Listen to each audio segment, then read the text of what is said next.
Mokha Pragpar road પર આવેલ parking નજીક એસઓજીની ટીમે ડ્રગ્સ કાર્યવાહી હાથ ધરી છે। શંકાસ્પદ ટ્રેલર કન્ટેનરમાં તપાસ દરમિયાન ગુપ્ત ખાનામાંથી 185 ગ્રામ હેરોઈનનો જથ્થો મળી આવ્યો હતો, જેની કિંમત અંદાજે 37 લાખ હોવાનું સામે આવ્યું છે।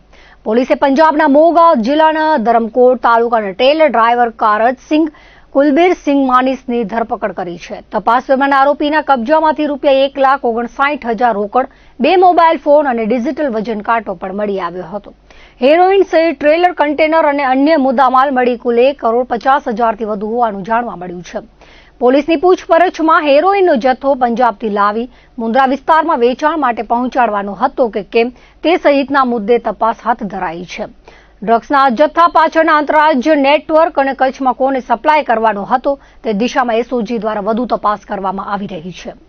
અત્રેની એસઓજીના જે કર્મચારી છે ચેતનસિંહ જાડેજા અને ગોપાલભાઈ ગઢવી એઓને બાતમી મળેલી કે પંજાબથી એક ટ્રક એમાં જે ચાલક છે કારતસિંહ કુલબીરસિંહ માનીસ એ માદક પદાર્થનો જથ્થો લઈને અહીંયા આવવાનો છે અને મુન્દ્રા ખાતે કોઈને સપ્લાય કરવાનો છે એવી બાતમી આધારે તેઓએ એસઓજીની ટીમ સાથે વોચ ગોઠવેલી અને એમાં આ બાતમીવાળી જે ટ્રક છે ટ્રેલર છે PB8266 નામની જે ટ્રક છે એ કન્ટેનર એ મળી આવેલું અને એમાં ચેક કરતા ડ્રાઈવર જે બેસે છે એની કેબિનમાંથી હેરોઈન મળી આવેલું હતું અને 185 ગ્રામ હેરોઈન હતું, જેની કિંમત 37 લાખની થાય છે।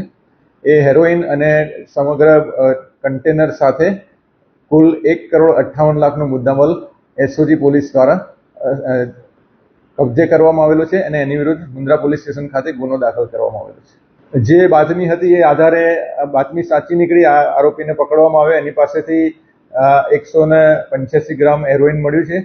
હવે આ હેરોઈન સૌથી પહેલા તો ઇન્વેસ્ટિગેશન એ કરવામાં આવશે કે અહીંયા કોને કોને આપવાનો હતો, ડિલિવરી કરવાનો હતો, કારણ કે એની પાસેથી રોકડ રકમ પણ મળેલી છે।